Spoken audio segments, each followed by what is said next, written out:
Langkah pedangdut Ayu Ting Ting untuk menjerat sang perundung anaknya dengan jerat hukum hari Senin kemarin mendulang babak kejutan baru. Bagaimana tidak, seolah tidak cukup melaporkan Kartika Damayanti alias KD dengan pasal pidana umum tentang penghinaan dan juga pencemaran. Kemarin, lagi-lagi Ayu dengan menggandeng pengacaranya Minola Sebayang melaporkan KD ke Polda Metro Jaya dengan pasal yang lebih serius, yaitu berkaitan dengan pasal 27 Undang-Undang Informasi dan Transaksi Elektronik atau ITE.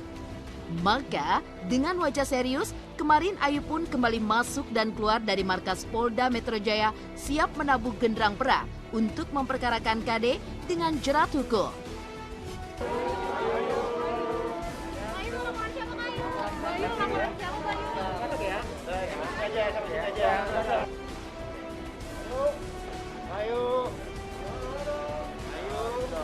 Ayu dadah. Kedatangan saya dengan Ayu itu adalah untuk membuat laporan terhadap akun Gundi Empang dengan pemilik akun KD.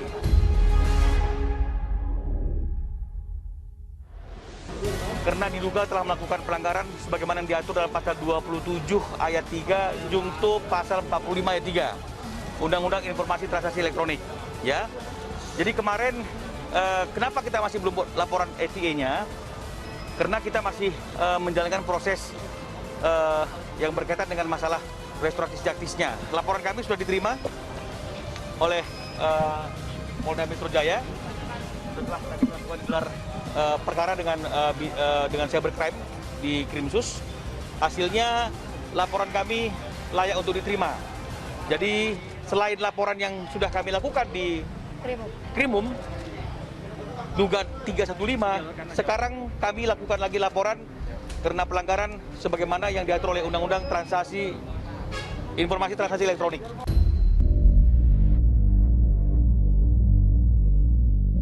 Tidak main-main jika sebelumnya Ayu hanya melaporkan KD dengan pasal pidana umum yang mengandung ancaman hukuman penjara hanya hitungan bulan. Kali ini, dengan menggunakan Undang-Undang ITE, ancaman hukum yang bisa menjerat KD pun meningkat drastis. Bagaimana tidak, pasal 27 Undang-Undang ITE yang dilaporkan Ayu untuk KD kemarin mengandung ancaman hukuman penjara maksimal 6 tahun dan denda hingga 1 miliar rupiah. Sebuah perbedaan angka yang luar biasa jika dibandingkan pelaporan Ayu yang pertama dengan menggunakan pasal 315 yang mengandung ancaman hukuman maksimal hanya hitungan bulan untuk menyiratkan keseriusan Ayu untuk menjerat KD sang haters dengan ancaman hukuman berat dari pasal hukum berlapis. Ancamannya kalau untuk pasal 315 aja 4 bulan. Maaf ya. Tapi kan kembali lagi ini bukan bicara masalah ancaman. Buka. Benar, cuma kan proses hukum harus tetap terus berjalan. Jadi ini menunjukkan bahwa kita serius untuk adanya satu proses penegakan hukum terhadap orang-orang yang tidak bertanggung jawab dan memiliki niat untuk menghina, menggunakan media sosial untuk menghina, ya, untuk melakukan ujaran kebencian kepada orang lain. Tidak perlu konfirmasi kan? Kita hanya perlu melakukan somasi kepada yang bersangkutan. Sudah kita lakukan 2 kali, tidak ada respon. Kita juga sudah undang 2 kali, tidak memenuhi undangan kami. Maka telah terpenuhi syarat legal formilnya untuk kami membuat laporan yang diterima.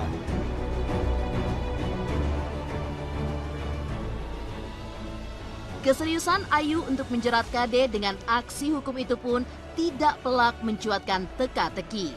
Pasalnya, langkah Ayu melaporkan KD untuk kedua kalinya dengan pasal yang berbeda dan lebih serius setelah Abdul Rozak sang ayah dan Umi Kalsum sang ibu dilaporkan oleh wakil pihak keluarga KD di Bojonegoro, Jawa Timur. Dituding melabrak dan merugikan pihak keluarga KD hingga syok dan berujung pelaporan hukum. Mungkinkah Ayu membalas sikap keluarga KD dengan pelaporan hukum terhadap KD dengan ancaman pasal yang lebih serius? Nah, masalah melaporkan balik itu adalah hak prerogatif keluarga Kartika, Bang. Kalau misalnya keluarga Kartika Damayanti ingin melakukan lapor balik, maka kita selaku tokoh masyarakat di Bojonegoro akan siap mendampingi keluarga Kartika. Jadi yang kita laporkan nanti adalah pasal 310, 311, kemudian Undang-Undang Nomor 6 Tahun 2014 yang merupakan perubahan dari Undang-Undang Nomor 23 Tahun 2002 tentang perlindungan anak. Karena kita ingat ini tadi ada anak kecil, anaknya KD yang kebetulan juga yatim, yang menyaksikan peristiwa itu ikut terintimidasi kemudian sakit. Nah, kita juga akan menggandeng Komisi Perlindungan Anak. Saya kok tidak nyaman dengan laporan balik ya, karena memang dalam konteks hukum Indonesia itu tidak ada yang namanya itu karena dilaporkan kita melaporkan balik. Sebuah laporan itu pasti ada dasarnya. Jadi oleh karena itu saya lebih memilih bahwa mereka menggunakan haknya untuk melapor ketika mereka merasa ada pelanggaran hukum yang dilakukan oleh kita. Nah, apa pelanggaran hukum itu? Kunjungan dari ayah dan ibu ke Bojonegoro.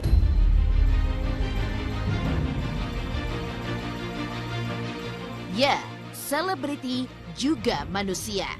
Termasuk Pulau Ayu Ting Ting yang meski sukses di jagat hiburan, tapi Ayu juga bisa sedih dan bangkit melawan balik jika keluarganya tersakiti. Pasalnya, selama ini Abdul Rozak dan Umi Kalsum, kedua orang tua Ayu, kerap pasang badan untuk membela dan melindungi Ayu serta Bilkis sang cucu dari jajaran aksi nekat para haters. Namun uniknya, dari sederet aksi miris haters, hanya aksi Kartika Damayantilah yang mampu membuat Abdul Rozak dan Umi Kalsum mencapai titik batas kesabaran. Hingga mereka pun rela menempuh perjalanan jauh dari Jakarta ke Bojonegoro meski dalam kondisi PPKM darurat. Buat saya, maksudnya ayah sama ibu kan kesana kan sebenarnya kan niatnya kan pengen tahu gitu, bener nggak dia tinggal di sini, alamatnya di sini. Dia Kenapa bikin seperti itu? Kenapa membuat hal seperti itu, kan wajar ya namanya orang tua. Ya.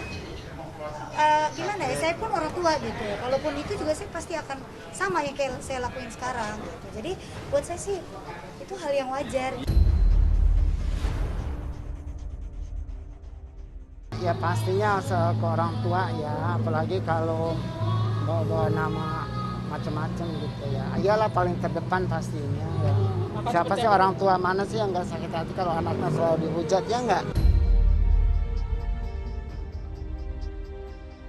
Lanjut, kali ini ya lanjut. Karena emang ngeliat orangnya mah gregetan gitu ya, dengar suaranya dia juga. Karena dia beraninya kan berkor-kor itu karena ada di luar negeri ya. Walaupun di luar negeri, di ujung dunia pun kita akan cari gitu. Tetap benar-benar ya, jangan main-main sama saya ya. Hukum Tunggu tetap aja, daripada berjalan. Tunggu. dikumpulin kalian semua. Kamu jangan suka macam-macam ya sama anak ayah Kecuali saya. anak saya punya salah sama kalian semuanya boleh kalian bully.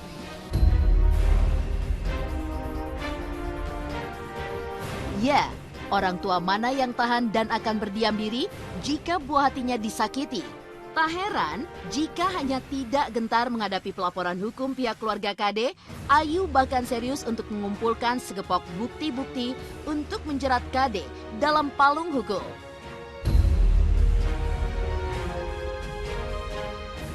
Kalau bicara masalah bukti, lebih dari 5 lembar ya. Karena kan ini kan akun sudah lama ya melakukan tulisan-tulisan yang menghina terhadap Ayu dan Bilkis ya. Jadi kita ambil satu persatu tulisan-tulisannya, itu yang kita persoalkan. Jadi kalau mengenai masalah banyaknya tulisannya itu ya banyak sekali ya. Tapi hari ini mungkin kita baru ajukan 10 tulisan. Itu udah berapa lama? Udah ada berapa tahun yang lalu, dari tahun 2017. Dan ini puncaknya bisa dibilang. Iya. Ya sebenarnya sih karena anak sih ya, nomor satu Bilkis gitu ya, dan saya juga wajib buat ngebela anak saya juga gitu, karena selama ini kan saya diam. Kalau saya sih saya nggak masalah gitu, cuma kalau udah nyangkut sama anak, apalagi Bilkis gitu, saya harus bertindak. Jejak digital itu kan susah Nggak bisa dihilangkan hilang, ya. betul. Walaupun pemilik akunnya men-take down, tapi kan kita nggak tahu Iya. itu pernah nyangkut di mana Betul. itu bisa muncul lagi. Jadi ini yang ingin dicegah agar suatu saat kalau misalnya itu muncul kapanpun, Bilkis bisa melihat bahwa untuk hal-hal yang menyerang nama Iya. baik ibunya dan juga dirinya, ibunya telah berjuang untuk hal itu. Iya. Saya kira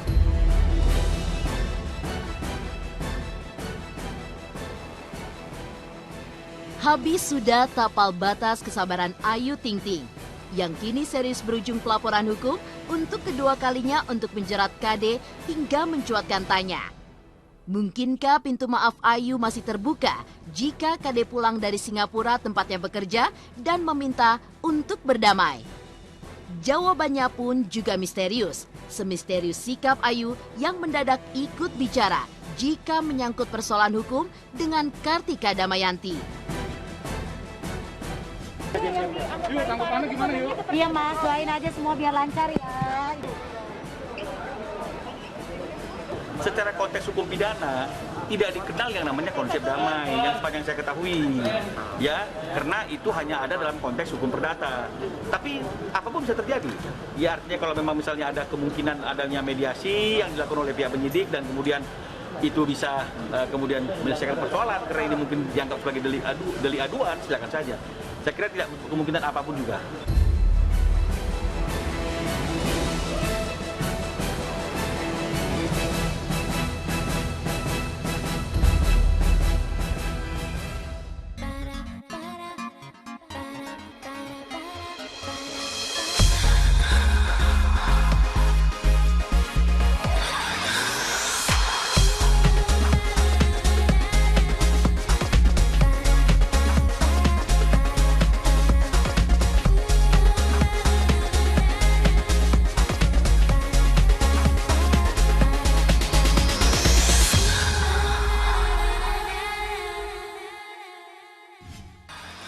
Dan kali ini Ayu Ting Ting melaporkan akun dengan nama Gundik Empang ke pihak kepolisian.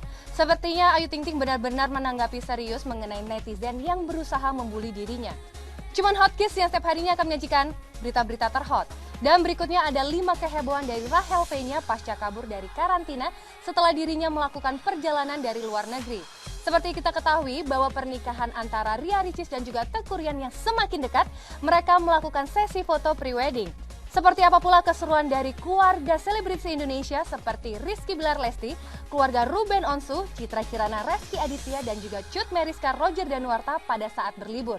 Dan nanti kita akan mendengarkan seperti apa curhatan hati dari Ibunda Selin Evangelista mengenai perceraian sang anak. Terakhir, seperti apa keseruan dari Median Maladi pada saat di lokasi syuting. Jadi, ikuti terus Hotkiss bersama saya Ferenza Liza, hanya seperti hot yang ada di Hotkiss.